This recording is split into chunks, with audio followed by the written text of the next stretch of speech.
अब आखिरकार हम एक बड़े भाग में आ गए हैं, जो पाठ्यक्रम की सबसे गहरी सच्चाई है। इसे क्षमा के विषय में चौंकाने वाला प्रकाशन कहते हैं और इसके 2 अध्याय हैं। परमेश्वर बदला लेने के लिए प्रतिबद्ध है और परमेश्वर किसी को हर एक बात के लिए कैसे क्षमा कर सकता है, यह मेरे लिए आकर्षक था। और मुझे बार बार आश्चर्य हुआ क्योंकि मैंने उत्पत्ति से प्रकाशित वाक्य तक इन विषयों को एक ही बार में साथ लिया और कहा, यह वह हर बात है परमेश्वर ने इस विषय के बारे में कही है, हर बात। इसलिए मैं वह हर बात जानता हूं जो परमेश्वर चाहता है कि मैं इस बारे में जानूं। यह मेरे पास ठीक यहाँ मौजूद है। फिर मैंने इसे आपके लिए संगठित किया ताकि आप इसे समझ सकें।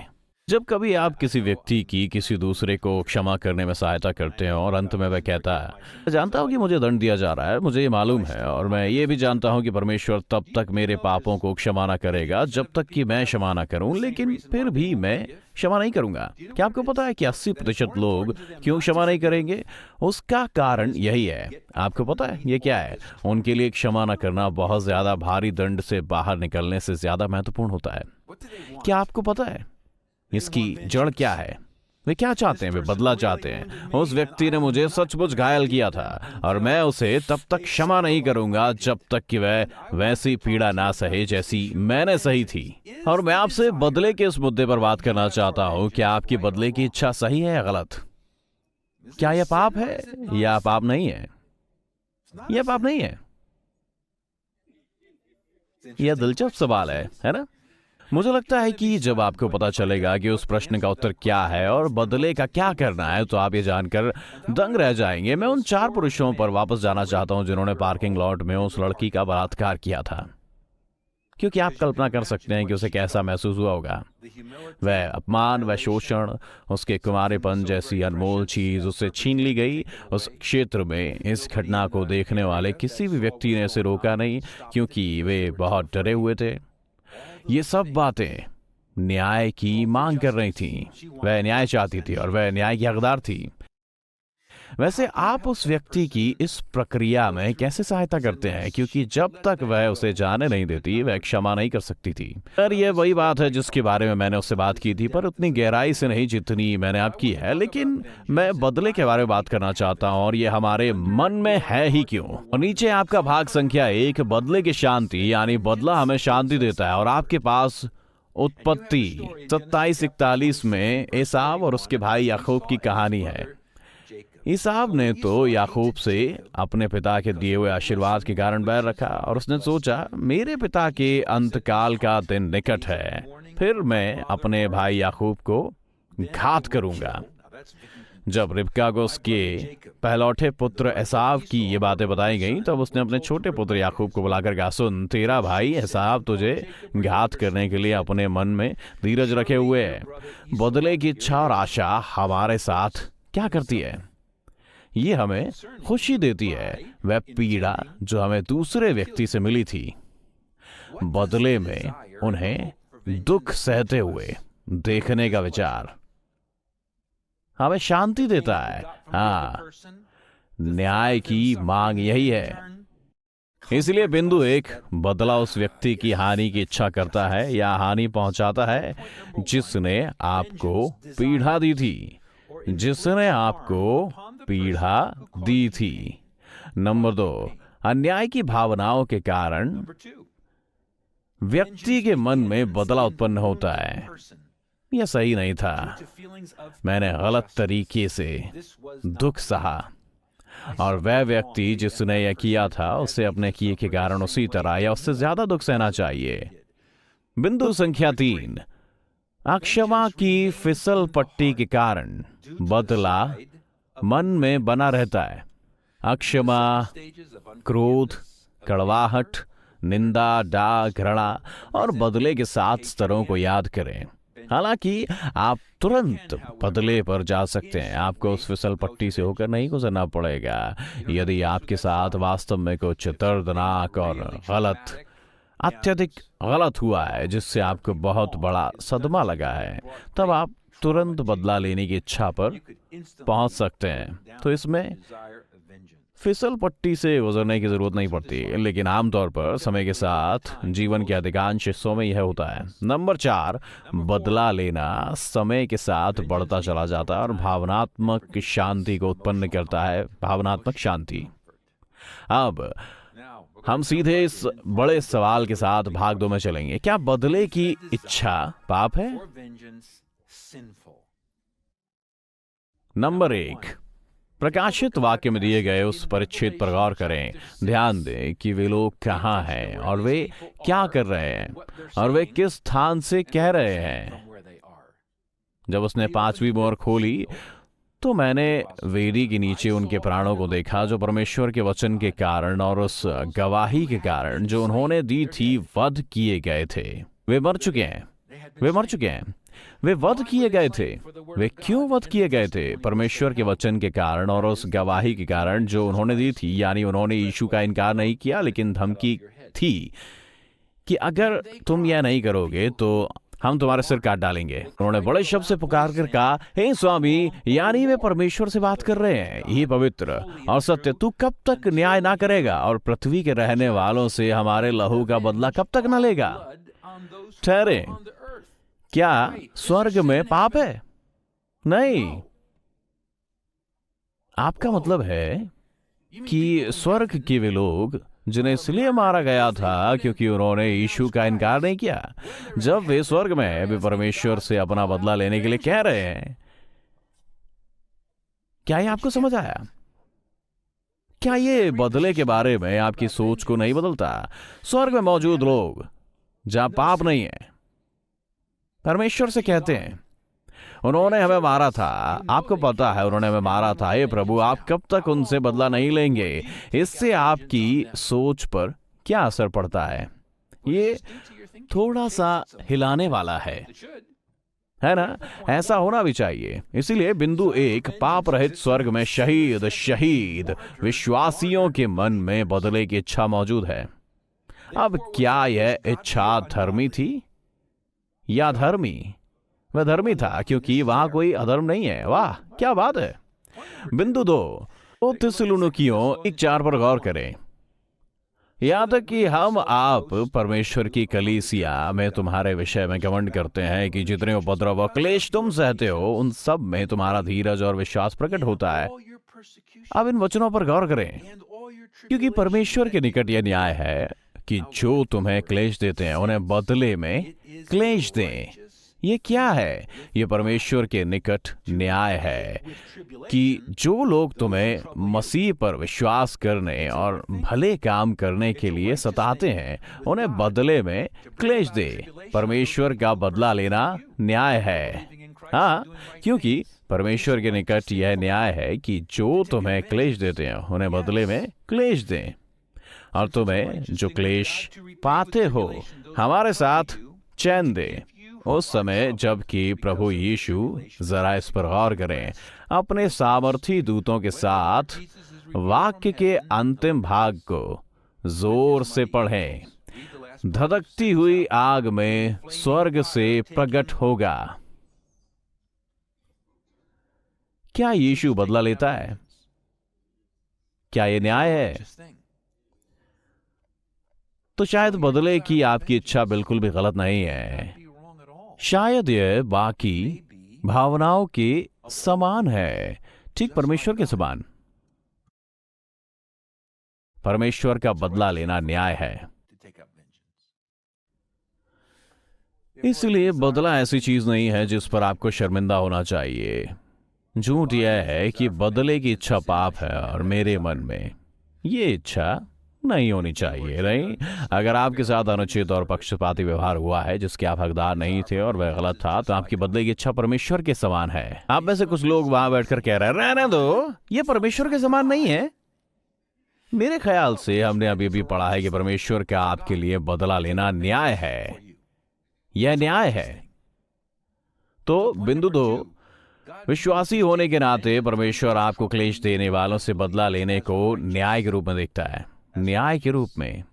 और उनके लिए जो अब तक समझ नहीं पा रहे कि क्या बदले की इच्छा रखना सचमुच परमेश्वर के समान होना है, गौर करें कि अगला परिच्छेद क्या कहता है। इसलिए अब तुम देख लो कि मैं ही वह हूं और मेरे संग कोई देवता नहीं।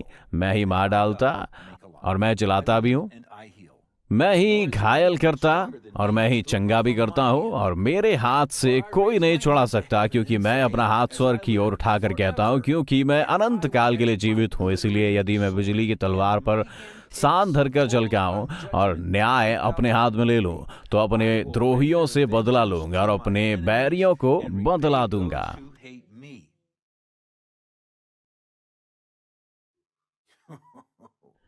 ये कुछ ज्यादा ही स्पष्ट है ना?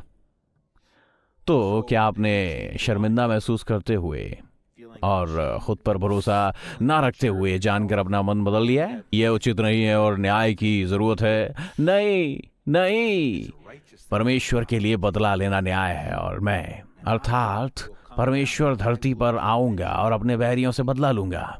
नंबर 3, परमेश्वर ने अपने ही शत्रुओं से बदला लेने की शपथ खाई है। अपने शत्रुओं से।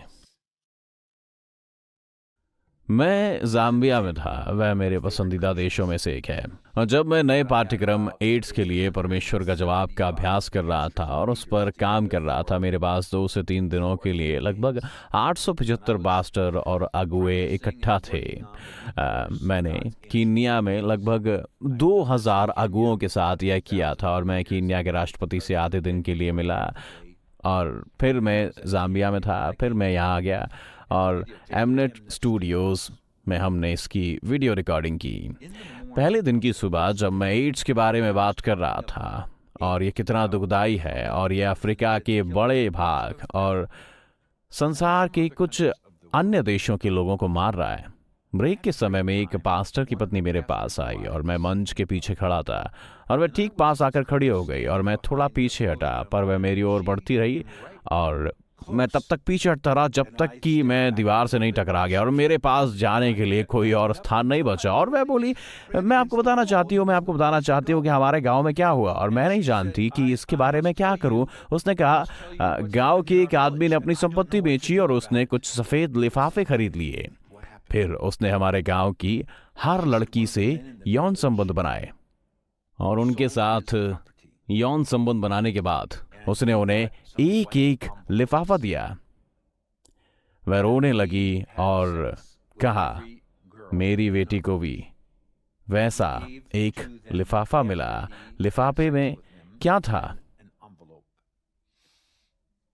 चिट्ठी और पैसा। पैसा उस आदमी की ओर से, यानी गांव के उस आदमी की ओर से। हाँ, चिट्ठी में क्या लिखा था? मुझे एड्स है और मैं मर रहा हूं, लेकिन मैं अकेला नहीं मरूंगा। अब तुम्हारी बेटी भी मरेगी, और ये पैसा उसके दफनाने के लिए।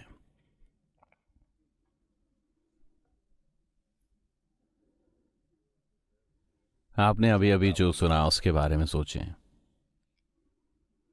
यदि आपको इससे बदले की इच्छा नहीं होती तो आप इंसान नहीं हैं। परमेश्वर ने मनुष्य को स्वतंत्र इच्छा दी है ना? यह उसका दिया अभी तक का सबसे बड़ा और सबसे भयानक वरदान है, हमारा बुराई करने का निर्णय और हमारा भलाई करने का निर्णय। लेकिन अगर आप कभी 1 मिनट के लिए सोचें तो सर्वशक्तिमान परमेश्वर उस मनुष्य के साथ क्या करेगा जिसने उन जवान लड़कियों की हत्या की। आप कल्पना भी नहीं कर सकते कि वह उसके साथ क्या करेगा। लेकिन बदले की इच्छा धर्मी है, यह इच्छा नहीं है, बल्कि इच्छा के साथ आपका व्यवहार है। भाग 3, बदले की अपनी इच्छा का सामना कैसे करें। संपूर्ण बाइबल में इस विषय के बारे में सबसे अच्छा परिच्छेद है रोमियो 12, और मैं इसे पढ़ना चाहता हूं और फिर इस बारे में 7 चरण बताऊंगा कि अपनी बदले की इच्छा का सामना कैसे करें। आइए मैं आपके लिए इसे पढ़ता हूं, ध्यानपूर्वक सुने। बुराई के बदले किसी से बुराई ना करो। जो बातें सब लोगों के निकट भली हैं उनकी चिंता किया करो। जहां तक हो सके तुम भरसक सब मनुष्यों के साथ मेल मिलाप रखो। हे प्रियो, बदला न लेना, परंतु परमेश्वर के क्रोध को अवसर दो, क्योंकि लिखा है, बदला लेना मेरा काम है। प्रभु कहता है, मैं ही बदला दूंगा। परंतु यह आयत बड़ी अजीब है जिसे हम संदर्भ से बाहर लेते हैं और इसके वास्तविक अर्थ को नहीं समझते। परंतु यदि तेरा बैरी भूखा हो तो उसे खाना खिला। क्या? हम यहां पर बदले की बात कर रहे हैं। मैं अपने शत्रु को खाना क्यों खिलाऊं? यदि तेरा बैरी प्यासा हो तो उसे पानी पिला, क्योंकि ऐसा करने से तू उसके सिर पर आग के अंगारों का ढेर लगाएगा। इसका क्या मतलब है? और फिर पौलुस इस परिच्छेद के अंत में कहता है, बुराई से न हारो परंतु भलाई से बुराई को जीत लो। तो आइए इसे समझे। नंबर 1, चरण 1, बुराई के बदले किसी से बुराई ना करने का निर्णय लें। बिंदु संख्या 2 काफी अस्पष्ट है। जब आप इसके नीचे का वाक्य पढ़ते हैं, जहां तक हो सके तुम भरसक सब मनुष्यों के साथ मेल मिलाप रखो, इसका बुराई के बदले किसी से बुराई ना करो से क्या संबंध है? जहां तक हो सके तुम भरसक सब मनुष्यों के साथ मेल मिलाप रखो। मैंने वही आयत ली और इसे एम्पलीफाइड बाइबल संस्करण के नीचे रख दिया। जो बातें सबकी दृष्टि में सच्ची और उचित और श्रेष्ठ हैं, उन पर निंदा से ऊपर उठने के लक्ष्य से विचार करो। इसलिए मुझे इस आयत को समझने के लिए काफी मेहनत करनी पड़ी। मुझे काफी लंबे समय तक ये आयत समझ नहीं आई। विचार करो का क्या मतलब है? इस क्रिया विचार करो का मतलब है किसी चीज के होने से पहले अग्रिम योजना बनाना, यानी विचार करना कि यदि यह हो तो आप क्या करेंगे। यह क्रिया है, ये कर्तृवाचक क्रिया नहीं है, जैसे मैं यह करता हूं, और यह कर्मवाचक क्रिया भी नहीं है, जैसे तुम मेरे साथ यह करते हो। याद रखिए, यह करुणा के समान है। अगर आप नीचे गिर जाते हैं तब आप मुझे आप पर तरस खाने के लिए प्रभावित करते हैं। यह कर्मवाच्य है क्योंकि यह हुआ था और मैंने इसे ग्रहण किया। शब्द जो बात कहता है वह कर्तवाचक चीज है, यानी तुम दया करो, मैं यह करता हूँ। एक और बात है जिसका प्राय इतना इस्तेमाल नहीं किया जाता। ये ऐसी बात है जो आप अपने साथ करते हैं, ये ऐसी बात नहीं है जो आप किसी और के साथ करते हैं। ये कर्तवाचक है। यहाँ थोड़ी व्याकरण की बात हो रही है। यह कर्मवाच्य नहीं है कि कोई इसे आपके साथ करता है। यह कुछ ऐसा है जो आप अपने साथ करते हैं। मैं सुबह उठा और दाढ़ी बनाई, इसे बीच की बात कहते हैं। आप यह अपने साथ करते हैं। यह क्रिया बीच में है। इसका मतलब है आप खुद से पहले योजना बनाते हैं। आप अपने मन में इस बारे में सोचना शुरू करते हैं। ठीक है, आप इस आयत के संदर्भ के विषय में क्या सोचते हैं? बुराई के बदले किसी से बुराई ना करो। सोचना शुरू करें कि जब आपके साथ बुराई होगी तो आप क्या करेंगे। वास्तव में किसी कि आपके साथ कुछ बुरा करने से पहले ही आपके पास योजना का होना है, यानी आप अपने साथ इसके होने पर क्या करेंगे। ऐसा नहीं है कि ये आपके साथ होगा कि नहीं, ये आपके साथ होगा। आपके साथ बुरा होने से पहले यह सोचें कि आप कैसा व्यवहार करेंगे, आप कैसा प्रत्युत्तर देंगे। क्योंकि अगर आप इंतजार करेंगे और अंत तक आपके पास योजना नहीं होगी, तो अगर आपके साथ कोई अन्य व्यक्ति कुछ बुरा करेगा तो क्या आपको पता है कि आप संभवतः क्या करेंगे? आप संभवतः भावनाओं से अभिभूत हो जाएंगे और बुराई के बदले बुराई करेंगे। इसलिए परमेश्वर कहता है, नहीं नहीं, यह मत करो। तुम्हें समय से पहले इसके बारे में सोचना होगा। तुम इसे कैसे करोगे, इस पर विचार करो। यह तुम्हें देखने वाले सब लोगों की दृष्टि में भला होगा। यहाँ ऐसा लिखा है, सब मनुष्यों की दृष्टि में उचित बातों के लिए, अर्थात जब लोग आपके साथ अत्यंत बुरा होता हुआ देखें और फिर आप देखें और फिर वे देखें कि आप कैसा प्रत्युत्तर देते हैं और आप वचन के अनुसार प्रत्युत्तर देते हैं, यानी ये बुराई से नहीं हारते बल्कि बुराई को भलाई से जीत लेते हैं, तो आपको देखने वाला हर एक व्यक्ति कहेगा, क्या बात है, जरा देखो इसे। यह कुछ ऐसा है जो यीशु ने किया होता। तो क्या आपके पास योजना है कि जब कोई आपको बुरी तरह से सताए पर आप निर्दोष हो तो आप क्या करेंगे? वह कहता है, योजना बनाए। तो चरण 2 है, जो आपके विरुद्ध बुराई करते हैं उन्हें भलाई से प्रत्युत्तर देना, भलाई से। अब चरण 3, इस आयत पर गौर करें। हे प्रियो, बदला न लेना, यह ज्यादा ही स्पष्ट है ना? चरण 3, किसी व्यक्ति से किसी समय किसी भी बात के लिए कभी स्वयं बदला लेने का प्रयास ना करें। इसलिए मैं चाहता हूं कि आप अपने इर्द गिर्द एक बड़ा सा बक्सा रखें और कहें, मैं फिर कभी दोबारा अपने आप बदला नहीं लूंगा, मैं यह नहीं करूंगा। यह वह रेखा है जिसे आप पार नहीं कर सकते। अब चरण 4 इस आयत पर गौर करें। हे प्रियो, बदला ना लेना परंतु परमेश्वर के क्रोध को अवसर देना। इसका क्या मतलब है? क्योंकि लिखा है बदला लेना मेरा काम है। प्रभु कहता है मैं ही बदला दूंगा। तो बदला किसका है? प्रभु का। तो नंबर 4, अपना क्रोध परमेश्वर को सौंप दो। अपना क्रोध परमेश्वर को सौंप दो, जिसका दावा है कि बदला लेना उसका काम है। उसका काम है। क्रोध को अवसर दो। इससे मेरा क्या मतलब है? यह परमेश्वर से कहना है, मैं इस बात के कारण क्रोध से भरा हुआ हूं और अपना क्रोध आपको देता हूं, आप मेरे क्रोध ले लें। आप परमेश्वर के क्रोध को अवसर दे रहे हैं, जो कहता है मैं यहां तुम पर एहसान नहीं कर रहा हूं, मैंने तुमसे पहले ही कहा है, बदला लेना मेरा काम है। ध्यान से सुने, आप परमेश्वर को कुछ ऐसा करने के लिए नहीं कह रहे जो वह करना नहीं चाहता। आपको क्रोध या बदले की विनती के लिए परमेश्वर की उपस्थिति में आकर गिड़गिड़ाना नहीं पड़ता, क्योंकि परमेश्वर ने कहा है बदला लेना मेरा काम। आप बस कहते हैं मैं खुद को अपने क्रोध में कार्य करने की अनुमति नहीं दे रहा हूं, मैं चाहता हूं कि आप मेरी ओर से मेरे क्रोध का पलटा लें। क्रोध को अवसर दो, क्योंकि बदला लेना परमेश्वर का काम है। चरण संख्या 5 ये सितारे वाला बिंदु है। मैं नहीं चाहता कि आप इससे चूकें। इस पर सितारा लगाएं। परमेश्वर कहता है बदला लेना मेरा काम है, मैं ही बदला दूंगा। यह वह भाग है जो लोगों को समझ नहीं आता। हम सचमुच यह विश्वास नहीं करते कि परमेश्वर बदला लेगा। कितना बदला? इतना ज्यादा कि यदि मैं परमेश्वर के किए हुए काम को देखूं तो मैं परमेश्वर से कहूंगा यह काफी है, यह काफी है, रुकिए, यह काफी है। इसलिए विश्वास करें कि परमेश्वर आपके लिए बदला लेने की अपनी प्रतिज्ञा को पूरा करता है।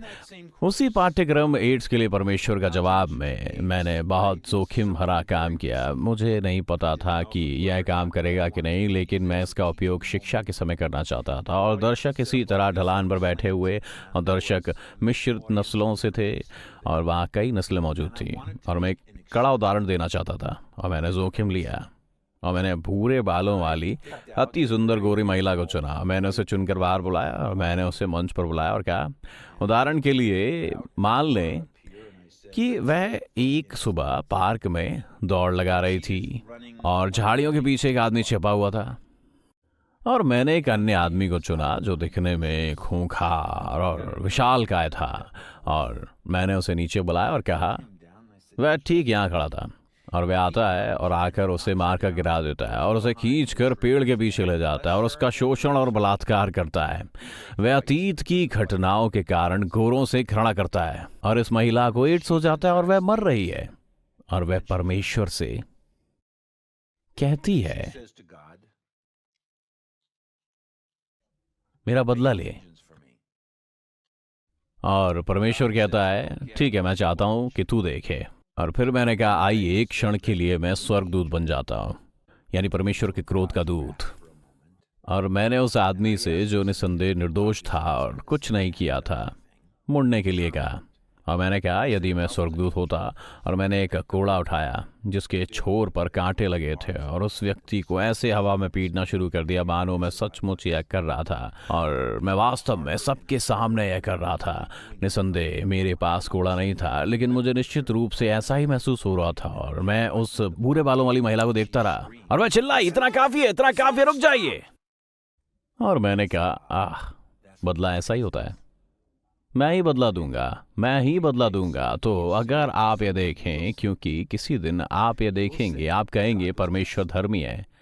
ओ रुकिए, परमेश्वर धर्मी है, उसने न्याय किया। और जब तक आप यह विश्वास ना करें कि परमेश्वर न्याय करता है, आप बदले को अपने मन से निकलने नहीं देंगे, क्योंकि आपको लगता है कि परमेश्वर इसे पर्याप्त रूप से नहीं करेगा, इसका सच है मैं बदला दूंगा क्योंकि मैं धर्मी हूं और मुझे पता है कि क्या हुआ और क्यों हुआ, और जब मैं उस आदमी पर अपना न्याय करता हूं तो तुम मेरे साथ सहमत होगे, इसलिए तुम इसे जाने दे सकते हो। अगले परिच्छेद पर गौर करें। वही है जो मैंने उस लड़की को दिखाया था जिसका बलात्कार हुआ था, एक थिस्सलुनीकियों 4। क्योंकि परमेश्वर की इच्छा यह है कि तुम पवित्र बनो, अर्थात व्यभिचार से बचे रहो। यह व्यभिचार और पर स्त्री गमन, बलात्कार, इन सभी चीजों के बारे में है, और तुम में से हर एक पवित्रता और आदर के साथ अपनी पत्नी को प्राप्त करना जाने, यानी वह आपका अपना शरीर, आपका शारीरिक हिस्सा है, और यह काम अभिलाषा से नहीं, और ना उन जातियों के समान जो परमेश्वर को नहीं जानती। वह हिस्सा है कि इस बात में कोई अपने भाई को ना ठगे और ना उस पर दांव चलाए। मेरा मतलब यहाँ लड़का या रिश्तेदार नहीं है, यह एक और इंसान है कि इस बात में कोई अपने भाई को यौन अनैतिकता से ना ठगे और ना उस पर दांव चलाए। क्यों नहीं? क्योंकि प्रभु इन सब बातों का पलटा लेने वाला है, जैसा कि हमने पहले ही तुमसे कहा और चिताया भी था। परमेश्वर क्या कह रहा था? यदि तू यौन अनैतिकता करे और दूसरे व्यक्ति को ठगे या उस पर दांव लगाए, मैं अर्थात पिता परमेश्वर, मैं तुम्हारे पीछे आऊंगा और दूसरे व्यक्ति से किए गए तेरे काम के कारण तुझसे बदला लूंगा, और इसमें कोई छूट नहीं है, कोई नहीं। दो पाप है जिन्हें परमेश्वर नहीं सहता। आप जानते हैं वे क्या है? अक्षमा का पाप और दूसरे व्यक्ति का यौन आधार पर फायदा उठाना। परमेश्वर निजी तौर पर शामिल होकर कहता है, मैं तुझे दंड देने वालों को सौंप दूंगा और मैं उस व्यक्ति की ओर से खुद बदला लूंगा। मैंने उस लड़की से कहा, यदि तुम देख पाती कि परमेश्वर उन 4 पुरुषों के साथ क्या करेगा तो तुम कहोगी यह काफी है। परमेश्वर ने कहा है, मैं बदला लूंगा। अब इस परिच्छेद का अगला भाग इस क्षण तक दुविधा में डालने वाला है। देखें कि परिच्छेद आयत 20 में क्या कहता है। परंतु से आपका क्या मतलब है? क्योंकि जैसा मैंने आपको अभी अभी बताया था, यदि तेरा बैरी भूखा हो तो उसे खाना खिला, यदि प्यासा हो तो उसे पानी पिला, क्योंकि ऐसा करने से तो उसके सिर पर आग के अंगारों का ढेर लगाएगा। यह वास्तव में किस बारे में है? ठीक है, हम क्षमा क्यों नहीं करते? हम बदला चाहते हैं। तो क्या होता है जब हम कहते हैं, मैं बदले की अपनी धर्मी इच्छा को अवसर दे रहा हूं? मेरी धर्मी इच्छा, मैं बदला चाहता हूं, और आप क्रोध को परमेश्वर को सौंप देते हैं और परमेश्वर कहता है, बदला लेना मेरा काम है और मैं पलटा लूंगा। और यदि आप उस बात पर विश्वास करें जो उसने कही है कि मैं तुम्हारी संतुष्टि के स्तर तक इसका ख्याल रखूंगा, तब क्या आपको अब भी बदला लेने की जरूरत है? आपको और अधिक बदला लेने की जरूरत नहीं है। क्यों नहीं? क्योंकि सब ठीक है, इसीलिए आप आजाद हैं। आप आजाद हैं क्या करने के लिए? अपने शत्रु को भोजन देने के लिए, अपने शत्रु को पानी देने के लिए। क्यों? क्योंकि आपका मन पहले ही संतुष्ट हो चुका है। अपने सिर पर अंगारों का ढेर रखने का क्या मतलब है? खैर, यह पंक्ति का तीसरा हिस्सा है। यदि आपका शत्रु भूखा है उसे भोजन दें, यदि वह प्यासा है उसे पानी दे। मैंने इसके बारे में बड़ी अजीब बातें सुनी है। उड़ेलना, यानी आपके सिर पर अंगारे उड़ेलने का क्या मतलब है? यह इस प्रकार हुआ करता था। व्यक्ति अपनी झोपड़ी के भीतर आग से खाना भी बनाता था और उससे प्रकाश भी मिलता था। और जब उन दिनों में यदि आपकी आग बुझ जाती थी तो आपको फिर से आग जलाने में बड़ी मशक्कत करनी पड़ती थी। इसलिए एक महिला का बर्तन यानी मिट्टी का बर्तन लेती और अपने घर के बगल में रहने वाले पड़ोसी के पास जाती और कहती, मेरी आग बुझ गई है, क्या मुझे कुछ कोयले मिल सकते हैं?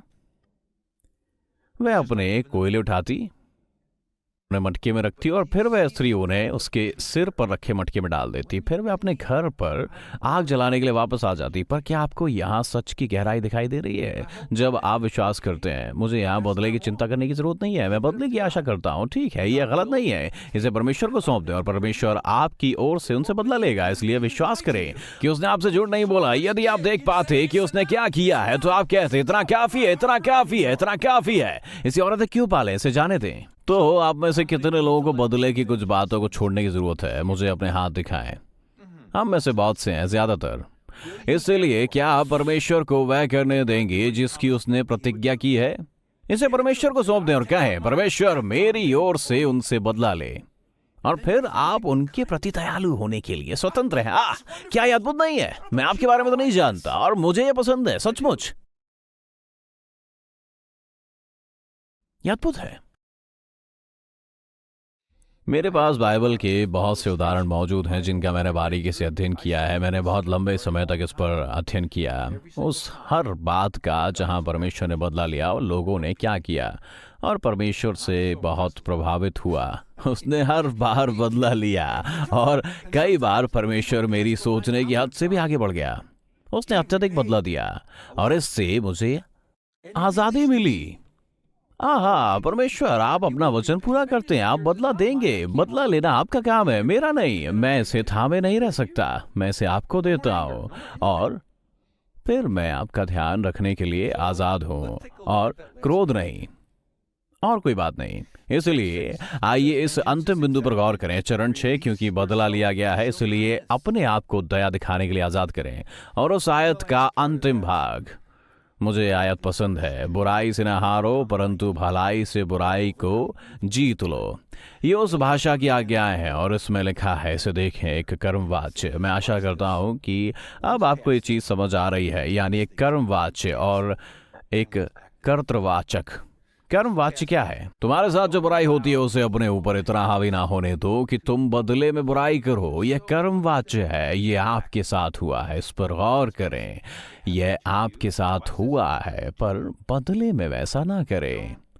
चरण 7, बुराई को खुद पर हावी होने की अनुमति ना दें, उसे भलाई से जीत ले। इसका दूसरा आधा भाग है, पर तुम उठो, मुझे पसंद है, तुम उठो और बुराई को भलाई से जीत लो। आप बुराई को भलाई से हराते हैं तब आप परमेश्वर के जैसे बन जाते हैं। इसलिए हर बार जब भी आप बदला लेते हैं तो आप अपने शत्रु से हार जाते हैं, आप हार जाते हैं, आप ये होने देते हैं। क्यों? क्योंकि आपने पहले से योजना नहीं बनाई। जब मेरे साथ ये होगा, मैं इस तरह से प्रत्युत्तर नहीं दूंगा, मैं अपना बदला परमेश्वर को सौंप दूंगा। मैं सच्चाई का दावा करूंगा कि परमेश्वर ने कहा है बदला लेना मेरा काम है, और मैं उससे कहूंगा कि कृपया बदला ले, और फिर मैं उस व्यक्ति के प्रति दयालु बन जाऊंगा जिसने मेरे साथ यह किया था और उन्हें प्रभावित करूंगा। भाग 4, परमेश्वर के सामने बदले की अपनी इच्छा कैसे व्यक्त करें। जब आप बदला चाहते हैं तो परमेश्वर से क्या कहते हैं? मैंने यहाँ पर 2 परिच्छेद रखे हैं। इनमें से एक भविष्यद्वक्ता यिर्मयाह और दूसरा राजा दाऊद के द्वारा लिखा गया है।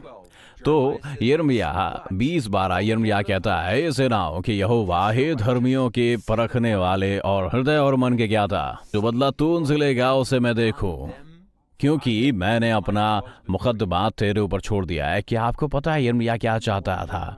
वह खुद बदले को लेता हुआ देखना चाहता था। अब राजा दाऊद का राजा शाऊल नामक मित्र था जो उसका शत्रु बन गया था, और आपको याद है राजा शाऊल ने उसकी हत्या का प्रयास किया और बहुत लंबे समय तक उसका हर जगह पीछा करता रहा, और दाऊद इससे बहुत ज्यादा परेशान हो गया। ऐसा उचित भी है, और उसने शमूएल 1:24 में जो कहा वह उल्लेखनीय है। उस क्षण वह घाटी के पार से राजा शाऊल से बात कर रहा था और उसने उसका वस्त्र चुरा लिया। वह चुपके से उसकी छावनी में गया। उसने राजा शाऊल को मारने के बजाय उसके बागे का कोना यह दिखाने के लिए काट लिया कि वह वहां था, और उसने उसे नहीं मारा। फिर हे मेरे पिता, शाऊल से बात कर रहा है, देख अपने बागे की छोर मेरे हाथ में देख। मैंने तेरे बागे की छोर तो काट ली, परंतु तुझे घात ना, क्योंकि मैं ऐसा कर सकता था। इससे निश्चय करके जान ले कि मेरे मन में कोई बुराई अपराध का सोच नहीं है। मैंने तेरे विरुद्ध कोई अपराध नहीं किया, परंतु तू मेरा प्राण लेने को मानो उसका अहेर करता रहता है। अब गौर करें कि उसने क्या कहा, यहोवा मेरा और तेरा न्याय करे और यहोवा तुझसे मेरा बदला ले। अरे भाई, सारी सेना यह सुन रही थी, परंतु मेरा हाथ तुझ पर न उठेगा। इसलिए यहोवा न्याय होकर मेरा तेरा विचार करे, और विचार करके मेरा मुकद्दमा लड़े, और न्याय करके मुझे तेरे हाथ से बचाए। दाऊद क्या मांग रहा था? बदला। और क्या आपको पता है कि वह क्या कह रहा है? शाऊल, मैं तुझसे बदला ना लूंगा, भले ही तूने बार बार मुझे मारने का प्रयास ही क्यों ना किया हो, मैं यह नहीं करूंगा। यह व्यक्ति यानी राजा दाऊद मेरे विचार से बाइबल का सबसे उत्तम व्यक्ति है जिसने बार बार बदला ना लेने का यह काम किया। वह एक आदर्श है। अब मैं चाहता हूं कि आप 1 मिनट के लिए बैठ जाएं, और मैं चाहता हूं कि अपना हृदय एक ऐसी चीज के लिए खोलें जो आपको हैरान करेगी। आज आपने बहुत कुछ सीखा है। लेकिन अब मैं विषय को थोड़ा सा बदलना चाहता हूँ, और भले ही आपको यह पता हो कि बदला दुष्टता या बुराई नहीं है, यह धार्मिकता है। और भले ही आप परमेश्वर से बदले की मांग कर सकते हो, लेकिन यदि आप चाहें तो आपके पास कुछ आश्चर्यजनक करने की आजादी है। भाग संख्या 5, बदले के बजाय दया करने पर विचार करें। मेरे पास यीशु मसीह, स्तिफनुस, प्रेरित पौलुस और सुलेमान है। प्रेरित पौलुस के उदाहरण तक इंतजार करें। ये इस स्तर की सबसे महत्वपूर्ण आयत है। यीशु मसीह ने कहा, जब वे उस जगह जिसे खोपड़ी कहते हैं पहुंचे, तो उन्होंने वहां उसे और उन कुकर्मियों को भी, एक को दाहिनी और दूसरे को बाईं ओर, क्रूसों पर चढ़ाया। तब यीशु ने कहा, हे पिता, इन्हें क्षमा कर, क्योंकि ये नहीं जानते कि ये क्या कर रहे हैं। यीशु परमेश्वर से क्या करने की विनती कर रहा है? क्षमा करने की। कि यदि उसने क्षमा कर दिया तो वह बदले को भी रोक देता है। ठीक है। संख्या 2, स्तिफनुस। वे स्तिफनुस पर पथराव करते रहे और वह यह कहकर प्रार्थना करता रहा, हे प्रभु यीशु, मेरी आत्मा को ग्रहण कर। फिर घुटने टेक कर ऊंचे शब्द से पुकारा, हे प्रभु, यह पाप उन पर मत लगा। और यह कहकर वह सो गया। वह क्या कह रहा है? कोई बदला नहीं।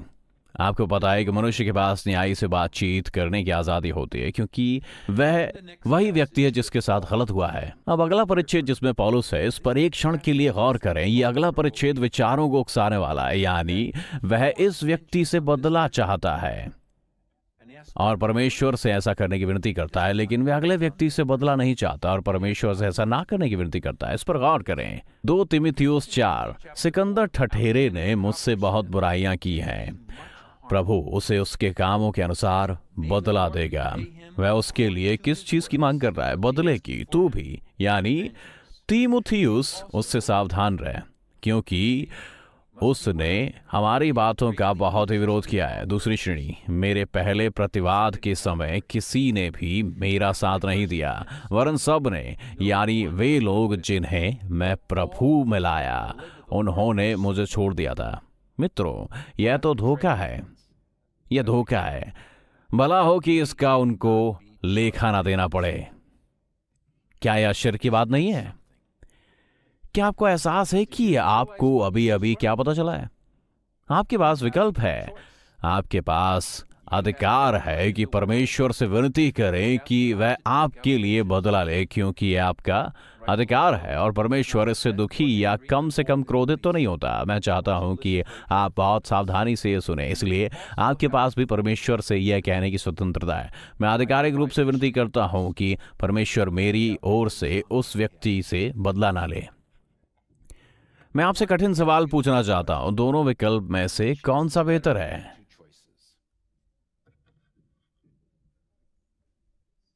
यह मुश्किल सवाल है कि दोनों विकल्पों में से कौन सा बेहतर है। जवाब है, कोई भी विकल्प बेहतर नहीं है।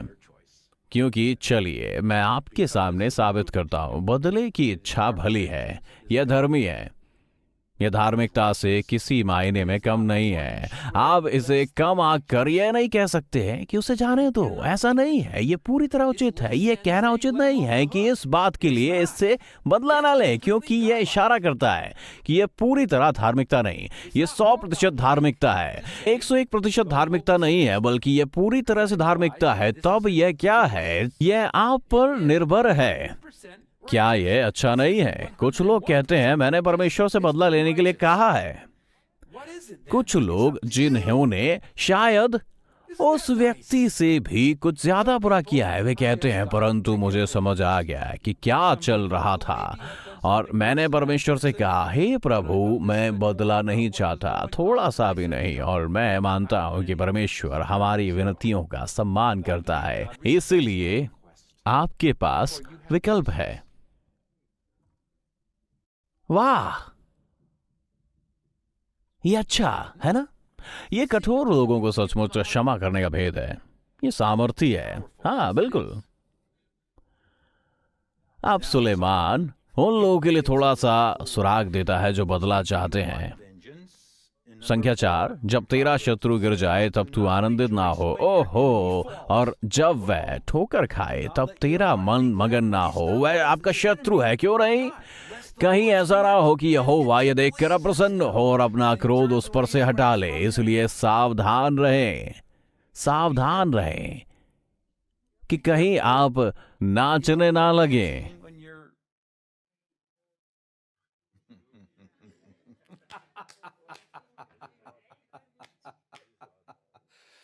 वह अति बुद्धिमान था, है ना? ये बढ़िया है। उपसंहार। इस बात का निष्कर्ष है, मैंने इसे फ्लिप चार्ट पर रखा है क्योंकि यह मुख्य परिच्छेद है। जरा बैठ जाएं। आपने इस सत्र में बहुत अच्छा किया है, क्योंकि यदि तुमने अपराध करके घूंसे खाए, यह आपका किया हुआ काम है, और धीरज धरा, तो इसमें क्या बड़ाई की बात है? यह तुम्हारे काम का फल है। पर इसके बजाय जब आप भलाई करते हैं तो यह होता है, आप भलाई करते हैं, आपने परमेश्वर के लिए कोई भला काम किया और आपको अपने काम के कारण दुख उठाना पड़ा और आपने धीरज धरा, तो यह परमेश्वर को भाता है और तुम इसी के लिए बुलाए भी गए हो। क्या मुझे बुलाया गया है? मुझे इसके लिए बुलाया गया है। यदि परमेश्वर आपको इसके लिए बुलाता है तो यह ठीक है। नहीं नहीं नहीं, यह हैरानी की बात नहीं है, क्योंकि आपको इसके लिए बुलाया गया है। आपको किस चीज के लिए बुलाया गया है? यीशु के समान दुख उठाने के लिए। और आप इसकी पहली मिसाल नहीं है, क्योंकि मसीह भी तुम्हारे लिए दुख उठाकर तुम्हें एक आदर्श दे गया है। कैसा आदर्श? भलाई करके दुख उठाने का आदर्श, कि तुम भी उसके पद चिन्हों पर चलो। अब मुख्य बात है, इस पर गौर करें। ना तो उसने पाप किया और ना उसके मुंह से छल की कोई बात निकली। वह गाली सुनकर गाली नहीं देता था, उसने नहीं दी, कोई बदला नहीं। और वह दुख उठाकर किसी को भी धमकी नहीं देता था, पर वह अपने आप को सच्चे न्याय के हाथ में सौंपता था। यही बात है। तो अगली बार जब आप अन्याय से दुख उठाएं तो जान लें, यह परमेश्वर का वरदान है। आपको इसके लिए बुलाया गया था। रुको रुको रुको, यह परमेश्वर की ओर से वरदान है। हाँ, यह आपके लिए और परमेश्वर के समान अधिक बनने का अवसर है। शायद सालों में आपके साथ हुई सबसे अच्छी घटना है। यह आपके सबसे बुरे पल में आपका सबसे बड़ा क्षण है। यह मसीह का सबसे बड़ा क्षण था। ओह, इसने आपके बदले और दुख को पूरी तरह से बदल दिया है।